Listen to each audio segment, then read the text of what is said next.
Meus irmãos, nós estamos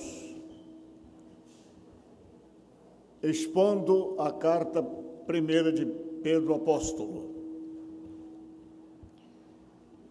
São 5 capítulos e nós estamos no capítulo 3.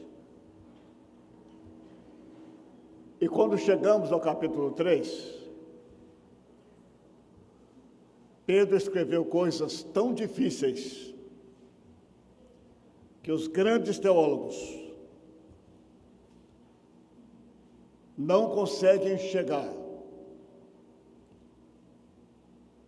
a uma definição, a uma hermenêutica única do texto sagrado. E eu fiquei tão admirado que até mesmo Lutero disse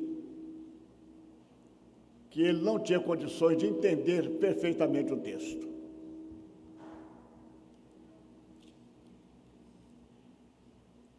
Há várias teorias, mas nenhuma delas é acabada, é final. E eu fiquei imaginando, e quem sou eu? Calvino, Lutero, até mesmo Agostinho e tantos outros teólogos recentes têm dificuldades para interpretar e ter uma palavra final sobre os versos 18, 19 e 20. Eu vou começar a trabalhar hoje os versos 20 a 22. E depois eu volto nos versos mais complicados. Agora, por que isso? Porque trabalhar um texto se ele é complicado? Porque nós estamos expondo a carta. E quando você chega a esses versos, você tem que trabalhá-los. A exposição de um livro da Bíblia é muito importante para a igreja, enriquece muito a igreja. Há coisas que agradam e coisas que desagradam, mas elas têm que ser expostas. E às vezes são difíceis do ponto de vista hermenêutico e também exegético. Então, eu vou dar um salto para os versos 20 a 22 e depois eu volto nos versos anteriores com mais vagar, com mais estudos, com muita oração, para que eu possa chegar no meu coração o que Deus falar comigo, além dos intérpretes, a fim de que eu possa passar para os irmãos, pelo menos aquilo que Deus puser no meu coração. Mas hoje vamos ao capítulo 3, 1 de Pedro, 20 a 22.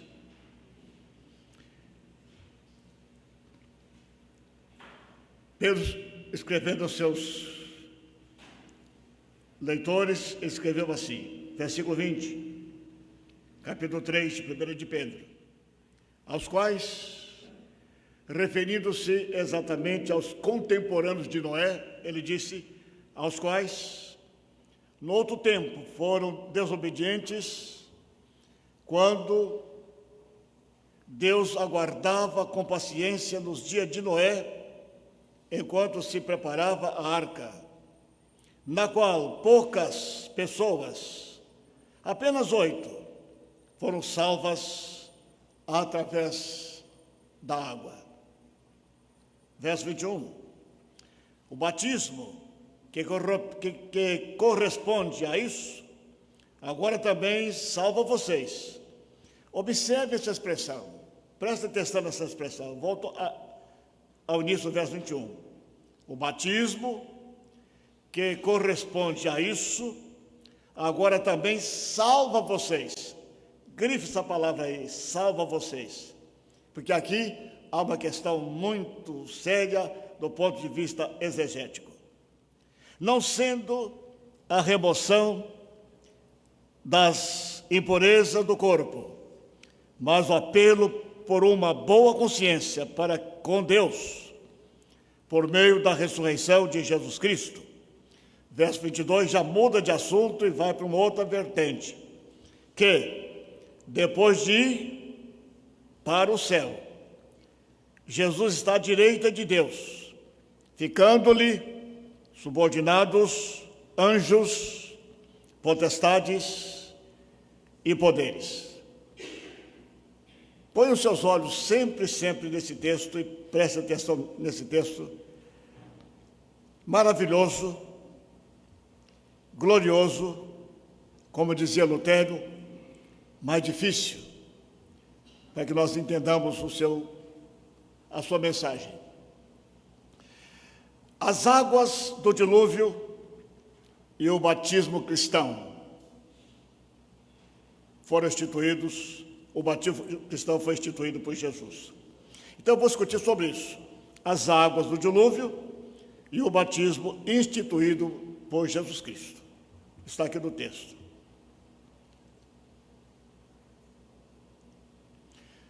Pedro deixou de tratar sobre a arca de Noé e vai direto ao ponto falando sobre o batismo, comparando-o com as águas do dilúvio. Pedro disse que Noé tornou-se o pregador da justiça. Volte ao capítulo 2, aí mesmo de 1 de Pedro, versículo 5, só para que os irmãos vejam o fato de Noé estar nesse contexto. Capítulo 2, versículo 5, diz que Noé tornou-se o quê? Pregador da justiça.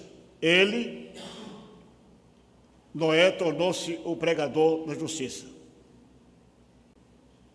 E falou que Deus não poupou o mundo antigo, mas preservou Noé, pregador de justiça, e mais 7 pessoas, quando fez vir o dilúvio sobre os ímpios.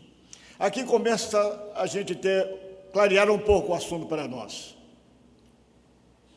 Pedro está dizendo que Deus não poupou aquela geração para a qual Noé pregou 120 anos.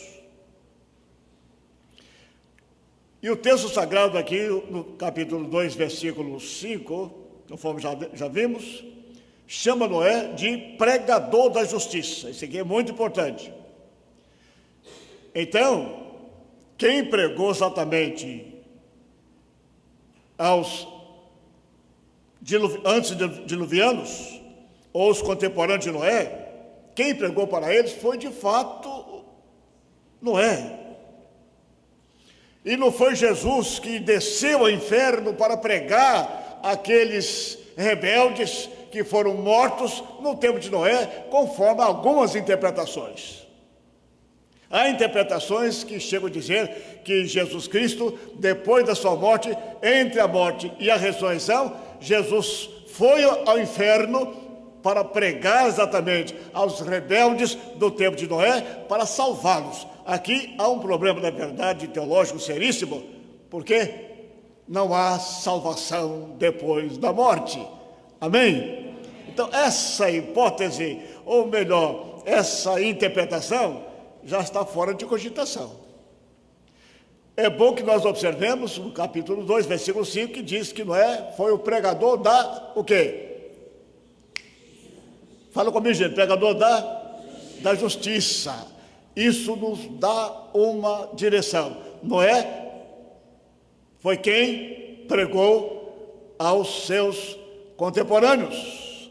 Isso, então, anula aquela ideia de que Cristo foi ao inferno depois da sua morte, naquele período da morte e até a sua ressurreição. Desencarnado, ele foi exatamente pregar aos rebeldes do tempo de Noé. Essa interpretação está fora de cogitação. A pista que nós temos foi que Noé pregou durante 120 anos. E ninguém quis ouvir.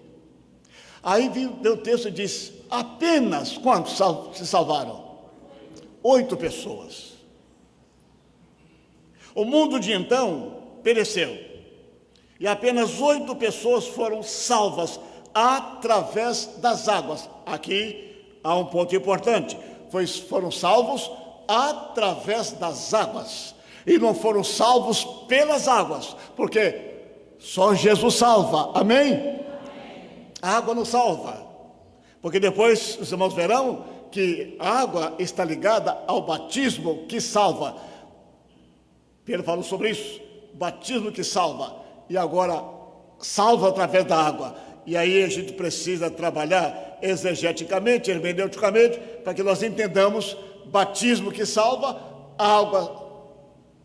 águas que salvaram. Isso aí nós temos que entender.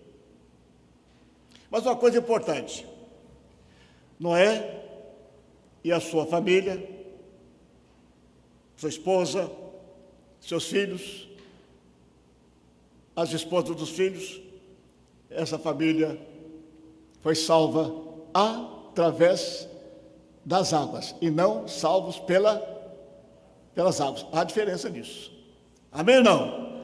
Está me acompanhando? Muito bem. Agora vejam os irmãos uma coisa. Que coisa maravilhosa. Naquela geração, uma geração inteira, 8 pessoas apenas foram salvas através das águas. Mas Noé andava com Deus, Noé temia Deus.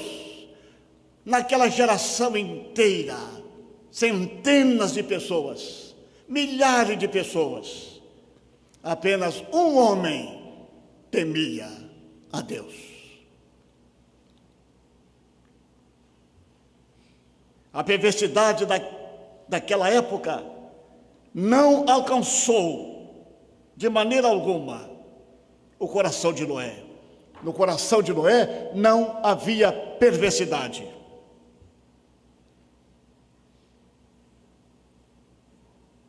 É impressionante. Uma família nas mãos de Deus pode salvar o mundo. Amém? Amém. Olha que coisa. Uma família nas mãos de Deus pode salvar o mundo. E aqui há para nós um tremendo desafio.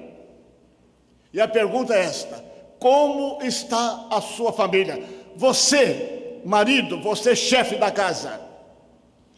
Noé trabalhou com a sua esposa, trabalhou com seus filhos, trabalhou com suas noras, e eles foram salvos pelas águas, porque Noé, diz no texto sagrado, naquela geração, ele caminhava com Deus. Que coisa fantástica é quando o marido assume a responsabilidade de ser o sacerdote da família. Uma família na mão de Deus salvou o mundo. O mundo foi repovoado. E nós estamos aqui porque um homem, dentre uma geração inteira, resolveu temer a Deus. Um homem. Por causa do temor deste homem, pelo fato de andar com Deus, aquele homem preservou sua família, e a família dele fez com que a terra fosse o quê? Repovoada. Você já pensou nisso? Como está a sua família? Você como líder da família? Esse mundo está exatamente numa barafunda, numa confusão tremenda. Tudo conspira contra a família, tudo quer destruir a família. E no tempo de Noé não era diferente.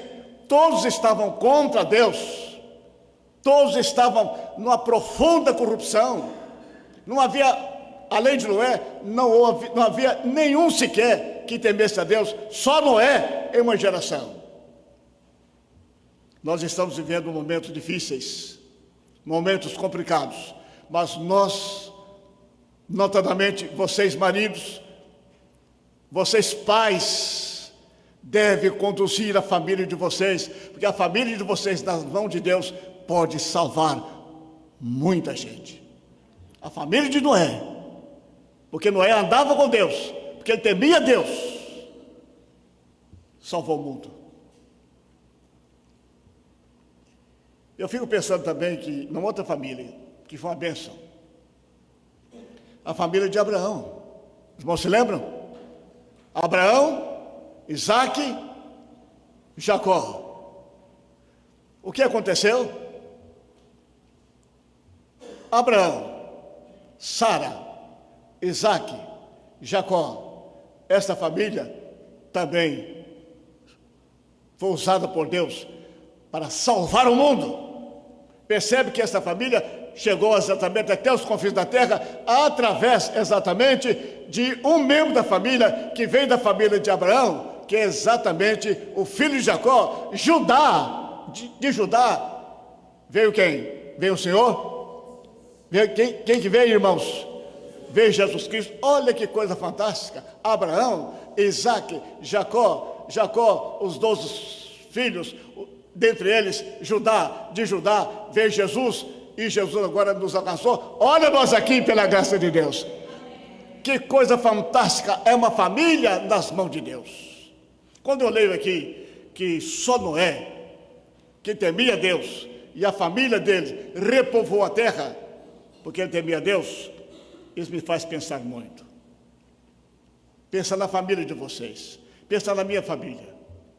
Eu tenho orado para que o Bernardo, meu Bernardinho, invocadinho, lindinho, meu menino, João Felipe, arrochado, gosta de polemizar, Henrique, tranquilo, suave. Eu tenho pedido, Deus, faça desses meninos bênção para o mundo. Eu tenho orado pela Raquel, para que ela nunca desista de seguir a Cristo. Eu tenho orado pelo Vinícius, para que ele permaneça firme. Eu tenho orado pelo Gustavo, meu genro, para que permaneça firme. Se eles permanecerem firmes, os filhos deles permanecerão firmes, e a minha geração vai abençoar o mundo. A sua geração vai abençoar o mundo. Mas é preciso você, pai, neste mundo tão turbulento, neste mundo tão difícil, que você não deixe de instruir a sua família. Deus pode usar a sua família para salvar muita gente. A de Abraão chegou até nós. A de Noé chegou até nós. Áquila e Priscila também chegou até nós. E a sua família? O que não pode acontecer é o relaxamento do líder da casa. Essa competição que está havendo entre homens e mulheres hoje tem sido uma desgraça, não precisa disso. Não precisa disso. A minha palavra desta manhã, com respeito a essa primeira parte aqui, do texto sagrado, que apenas 8 pessoas se salvaram, e lá no Gênesis nós temos a razão, porque diz no texto lá que Noé temia a Deus e Noé andava com Deus, e por isso Deus escolheu dentre uma geração, e através dele Deus repovoou o mundo. Será que Deus pode contar com a sua família? Será que Deus pode contar com a minha família? Dou graças a Deus, os irmãos conhecem, minha família está aí. Raquel, Priscila, Vinícius, Gustavo e demais membros da família emprestados. Mas essa é a minha família de sangue. A minha oração é que meus netos, meus genros e as minhas filhas sejam usados por Deus para abençoar o mundo. Mas em segundo lugar, Pedro nos mostra o livramento de Noé das águas do dilúvio, como uma prefiguração e um símbolo salvífico do batismo.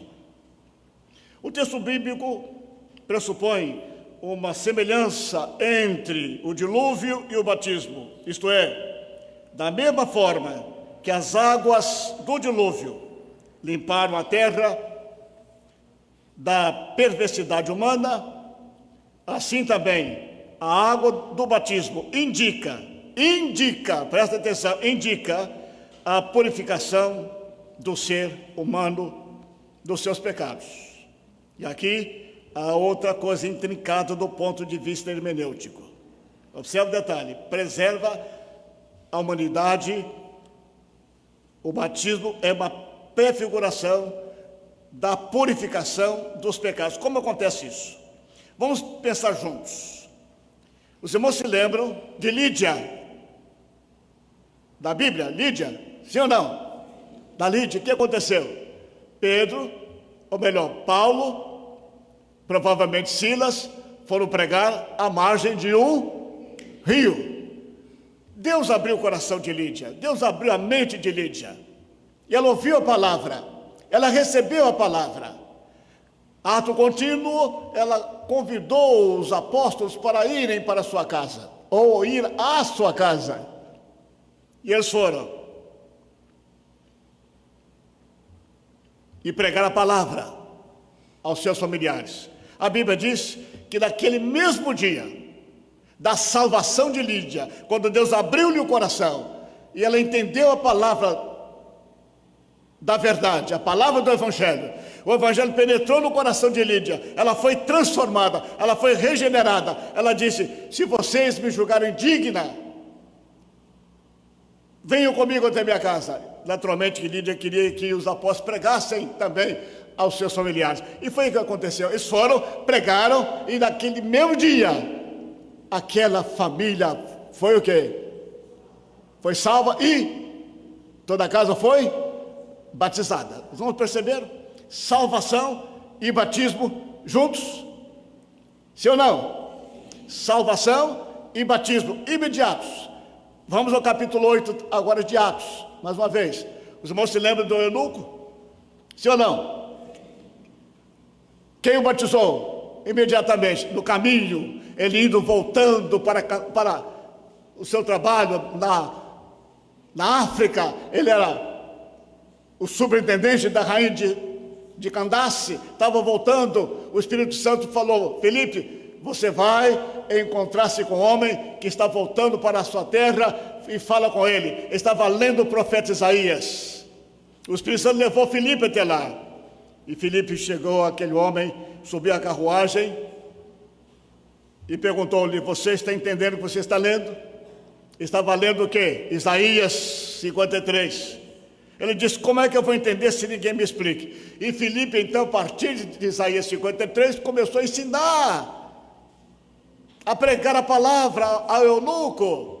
E a Bíblia diz que ele se converteu. Presta atenção no detalhe: salvação imediata, e batismo o quê? Também o quê? Imediato. Por isso que, na verdade, Pedro usa aqui: salvos pelo batismo. Não que o batismo salvo, e agora salvo imediatamente entre o batismo e salvação. Salvação e batismo, segundo Pedro, caminham juntos.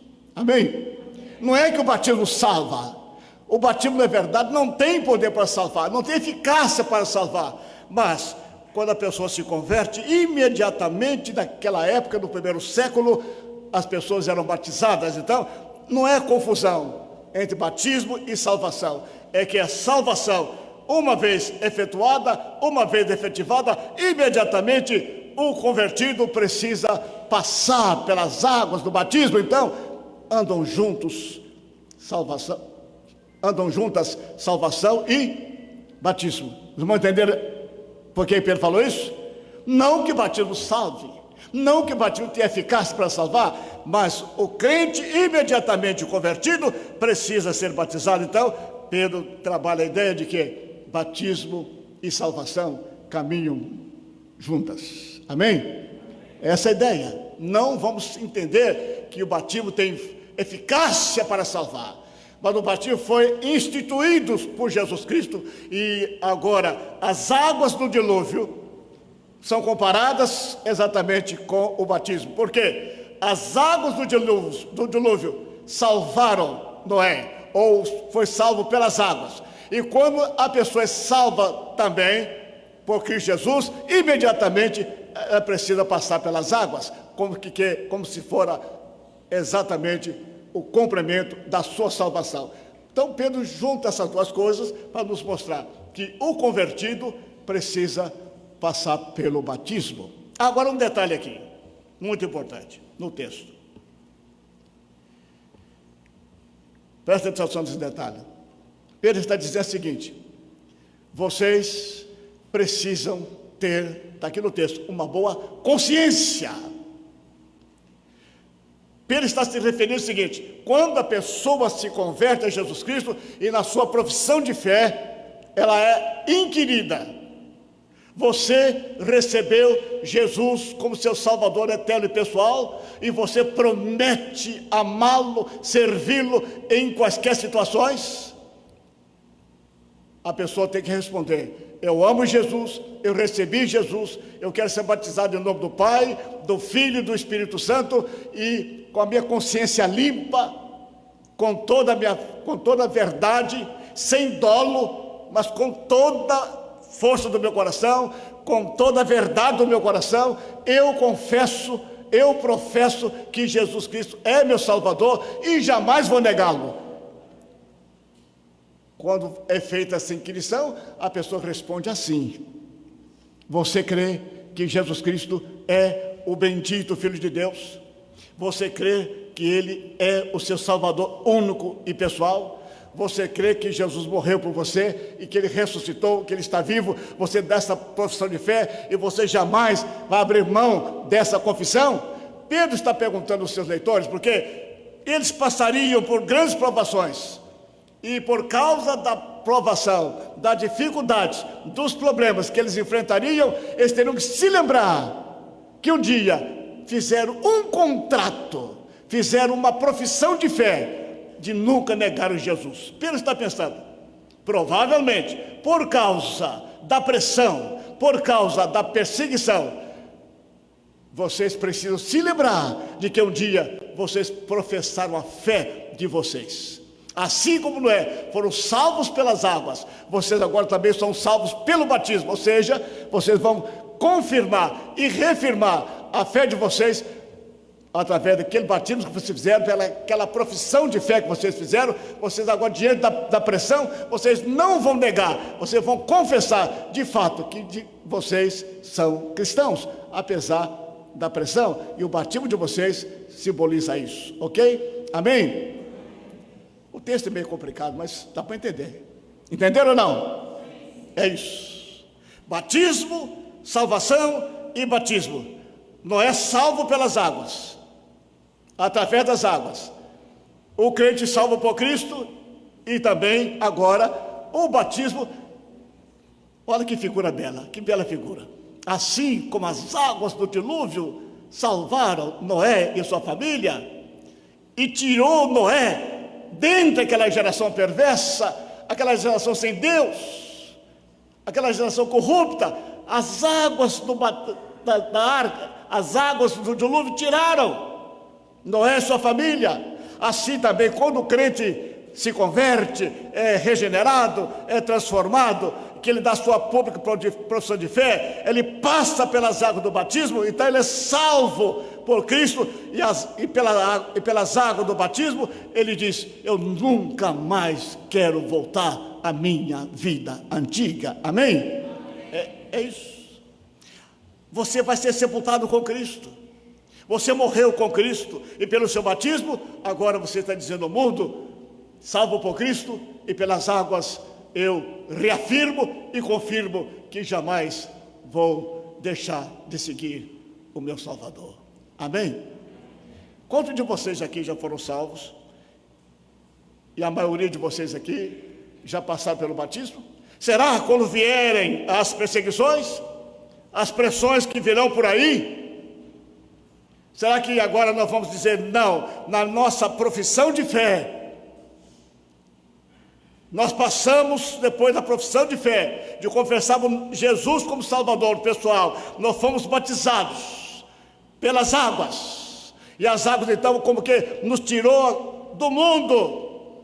O meu batismo é o testemunho de que eu não mais pertenço ao mundo, eu morri para o pecado, eu morri para o mundo, eu ressuscitei com Cristo, eu fui plantado nas águas, e quando me levantei das águas, é o símbolo da minha ressurreição. Quando eu sou mergulhado nas águas, é o símbolo do meu sepultamento com Cristo. E quando eu me levanto das águas, é o símbolo da minha morte para o mundo. Eu sou salvo através das águas nesse sentido. Amém? Está claro isso ou não? Está claro ou não? É isso. Agora, depois de batizado, eu, como que? Salvo pelas águas do batismo. Ou seja, eu vou dizer ao mundo que agora, batizado em nome do Pai, do Filho e do Espírito Santo, eu morri para o mundo. O mundo não me verá mais. Eu não beberei mais as taças do prazer. Eu não beberei mais as taças pecaminosas. Eu não entregarei mais o meu corpo ao pecado. Os membros do meu corpo serão agora usados para a glória de Deus. Eu morri, então o meu sepultamento das águas e a minha saída das águas é o símbolo do meu sepultamento, é o símbolo da minha ressurreição e mostra, na verdade, que eu fui salvo através também das águas, ou seja, as águas do batismo agora me afastaram completamente do mundo, porque Deus em Cristo já mudou meu coração, e o meu batismo testemunha isto. Não sou mais daquele meio, agora eu sou uma nova criatura, e a prova disso é que eu fui sepultado com Cristo pelo batismo. Amém? É isso que Pedro está dizendo. Por que ele falou mais claro, né? Pedro foi meio complicado, não foi? Pode ser mais claro. Me dá uma dor de cabeça para achar isso. Para que nós não confundamos que batismo salva. Não. As águas do batismo não são transformadoras. Quem nos transforma é o Espírito Santo. Mas todos aqueles batizados, ou melhor, todos aqueles transformados pelo Espírito Santo, precisam, na verdade, passar pelas águas. Noé passou pelas águas do dilúvio, foi salvo pelas águas. O crente é salvo por Cristo e passa pelas águas para dizer, eu morri para o mundo e vivo agora para Deus em Cristo Jesus. Está claro isso? Aí Pedro dá um salto e vai nos mostrar uma outra coisa. Verso 22 agora. Faltam 6 minutos para acabar o tempo. 6 minutos dá para fazer 6 gols. O Brasil tomou 6 gols em 6 minutos. Olha que coisa linda, verso 22. Que depois, falando sobre Jesus, agora Pedro deixa as águas do dilúvio, Pedro deixa o batismo, e agora Pedro dá uma outra guinada, falando uma coisa fantástica. Olha o verso 22. Pedro vai lá e volta aqui, mas no final das contas ele fecha tudo, porque o Espírito Santo estava comandando essa questão. Olha o verso 22. Que depois de ir para o céu, falando sobre Jesus, está à direita de Deus, ficando-lhe subordinado o quê? Anjos, potestades e poderes. Eu gosto demais disso. Meus irmãos, Jesus Cristo está no controle de todas as coisas. Olha que coisa fantástica. Ele foi para o céu, ele morreu, ele ressuscitou, ele levou cativo o cativeiro, e diz o texto sagrado aqui de maneira fantástica, que depois de ir para o céu, Jesus está sentado à direita de Deus, ficando-lhe subordinados anjos, potestades e poderes. Isso aqui me dá muita alegria. Ninguém, nenhum poder no inferno, nenhum demônio, nenhum governo, nenhum comunismo, ninguém vai poder sobrepor a pessoa bendita de Jesus. Ele é soberano e eterno. Todos os demônios estarão debaixo dos pés de Jesus. Todas as potestades estão debaixo dos pés de Jesus. Todos os governantes em qualquer nação, do Brasil, dos Estados Unidos, da China, todos estarão debaixo dos pés de Jesus. Todos os demônios, anjos bons e anjos caídos. estarão sob os pés de nosso Senhor e Salvador Jesus Cristo, quem vai reinar e está reinando e reinará para sempre é Jesus Cristo, e nós reinaremos com Ele, amém? Eu gosto demais desse texto.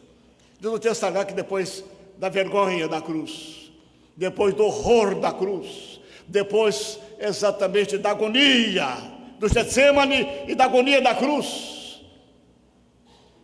cravo na sua cabeça, coroa de espinhos na sua cabeça, desculpe melhor, cravo na sua cabeça, coroa de espinhos na sua cabeça, cravo nas suas mãos, cravo nos seus pés, cuspará no seu rosto, depois de passar por todas essas vergonhas, esses vexames, esses horrores, o Senhor Jesus, diz no texto sagrado, ele subiu ao céu, lá em Betânia. Diz no texto sagrado, Lucas 24, 50 e 51. Então Jesus os levou para fora até Betânia. Erguendo as mãos, os abençoou. Aconteceu o quê? Enquanto os abençoava, ia se retirando deles, sendo elevado para o céu. Em Atos capítulo 1, versos 9 a 11, depois de ter dito isso, Jesus foi elevado às alturas, à vista deles, e uma nuvem o encobriu dos seus olhos, e estando eles com os olhos fitos no céu, enquanto Jesus subia, eis 2 homens vestidos de branco se puseram ao lado deles. E lhes disse, e lhes disseram, homens da Galileia, por que vocês estão olhando para as alturas? Esse Jesus, que foi levado do meio de vocês para o céu, virá do mesmo modo como vocês o viram ir. A morte de Jesus e a sua subida ao céu foi a garantia de que sua obra redentora foi vitoriosa. Irmãos queridos, um Cristo morto seria incapaz de salvar. Nós adoramos o Cristo que esteve morto, mas que está vivo pelos séculos dos séculos. Amém? Jesus retornou ao céu para receber a maior honra possível. Está sentado à direita de Deus. Se os irmãos observarem, os irmãos verão, pelo menos, mais de 20 vezes a Bíblia dizendo que Jesus Cristo está à direita de Deus. Mais de 20 vezes. Eu não tenho tempo para trazer tudo isso aqui à tona agora nesse sermão. Mais de 20 vezes o Senhor Jesus refere-se a Jesus assentado à direita de Deus. Por que à direita de Deus? Nenhum anjo nunca tomou assento à direita de Deus, só Jesus. Porque a direita de Deus é lugar de poder, e Jesus declarou, todo o poder o quê? Me foi dado no céu e na terra, só Jesus pode tomar assento ali. A direita de Deus também é lugar de honra. Atos capítulo 2, verso 33, 5, 31. A direita de Deus também é lugar de descanso. Hebreus 1, versículo 3. Jesus, depois de ter passado por todas as agruras dessa vida, de dar a sua vida por nós, de sofrer todas as nossas misérias, carregar sobre si as nossas dores, ele assentou à direita de Deus, como que descansando da sua obra salvadora, da sua obra que trouxe redenção para nós. Hebreus capítulo 1, verso 3. A direita de Deus também é o lugar de intercessão. Romanos capítulo 8, versículo 34. E em diante nós encontramos, Romanos 8, 34, depois Hebreus 4, 14, 16, nós encontramos Jesus como nosso intercessor.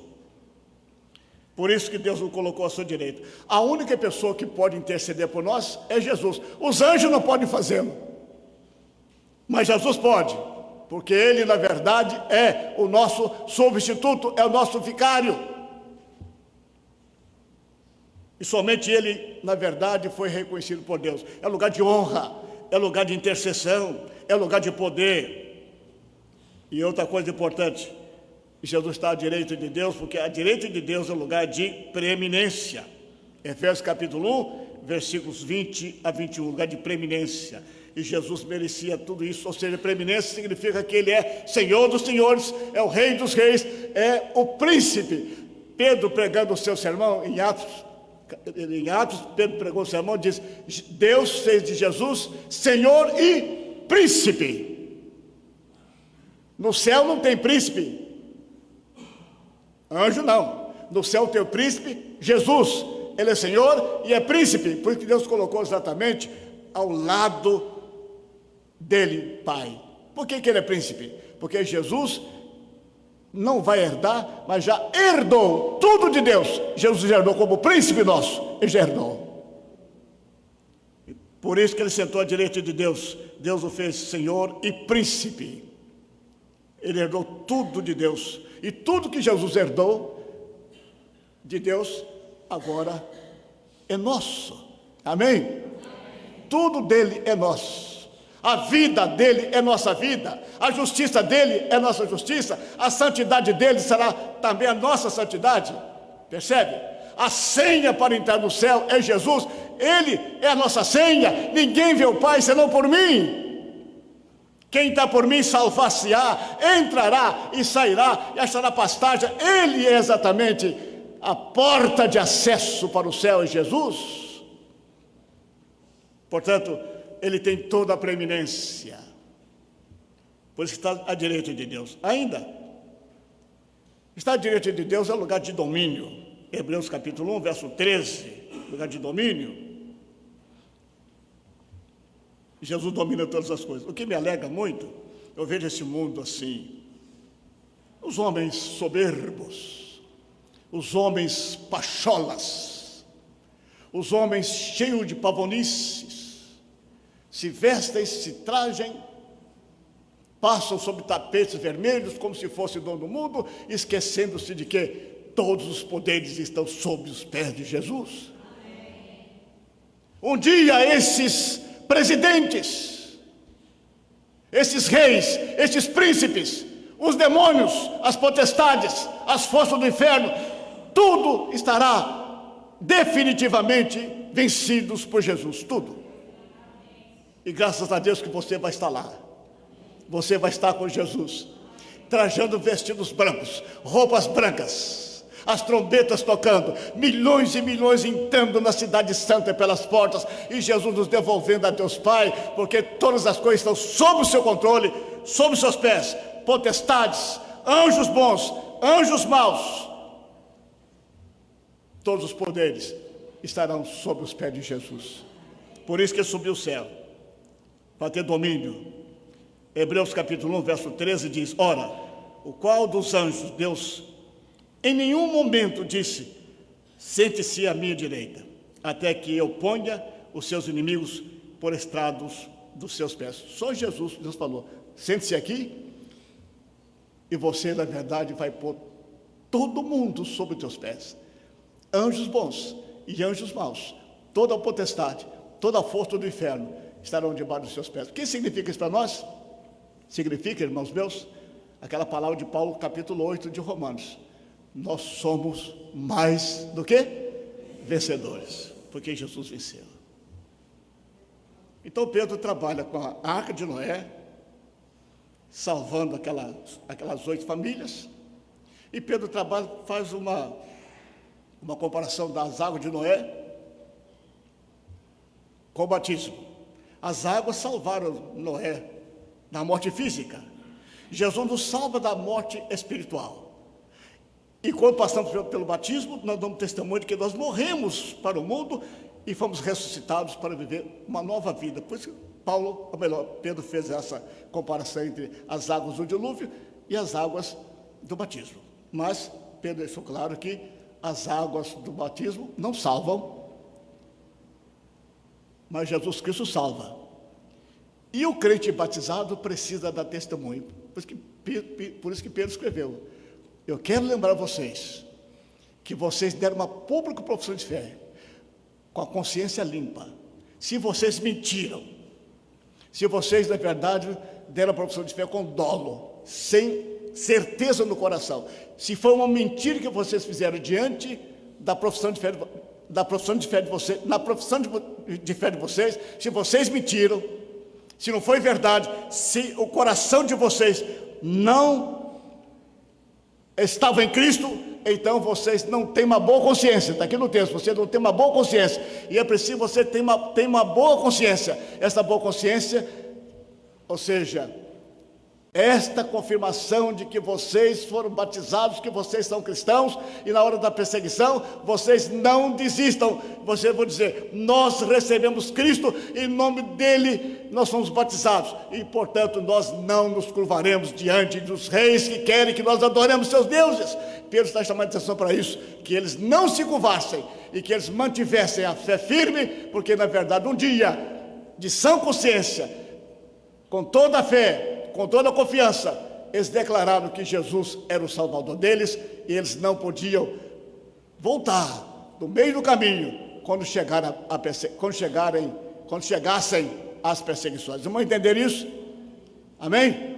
E nós, quando chegar a nossa perseguição, e nós, diante do mundo, diante de tanta coisa que vem sobre nós, vamos nos lembrar: um dia nós demos a nossa pública profissão de fé, e nós jamais vamos negar Jesus, ainda que sejamos atribulados, presos, manietados, ainda que soframos. A nossa profissão de fé, nós a fizemos de todo o coração, com a consciência limpa, nós não estávamos brincando. A nossa profissão de fé em Cristo é para valer, e diante da perseguição, nós não abriremos mão da nossa fé. É isso que Pedro queria que os seus leitores entendessem, que eles, na verdade, confirmassem diante dos perseguidores aquela fé que eles haviam professado em Jesus Cristo quando do seu batismo.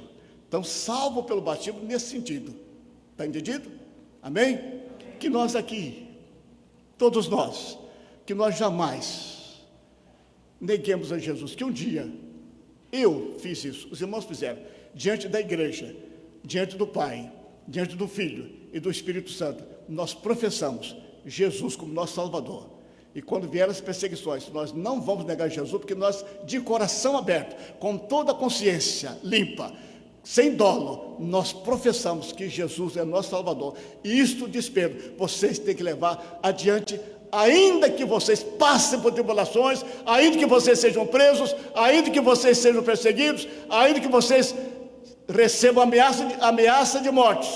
Lembre-se disso, que vocês foram batizados em nome do Pai, do Filho e do Espírito Santo. E esse testemunho de vocês tem que permanecer. Irmãos queridos, é a mesma coisa conosco. Aconteça o que acontecer, um dia nós dissemos: Jesus, nós te amamos. Jesus, nós te amamos. Jesus, nós te amamos. Aconteça o que acontecer, nós vamos manter a nossa profissão de fé e a nossa comunhão com o Senhor. Salvo pelo Senhor, pelo batismo, fomos sepultados com o Senhor. No batismo, nós ressuscitamos com o Senhor para uma nova vida. E em qualquer situação, nós jamais te negaremos. Amém? Deus abençoe os irmãos. Espero em Deus que o Espírito Santo possa ajudar os irmãos a entender esse texto tão difícil, mas eu creio que os irmãos entenderam. Amém? Deus abençoe vocês. Em qualquer situação, lembremos-nos da nossa profissão de fé. Diante da igreja, do Pai, do Filho e do Espírito Santo. Que ninguém, nada possa nos demover da nossa confiança em Cristo. Amém.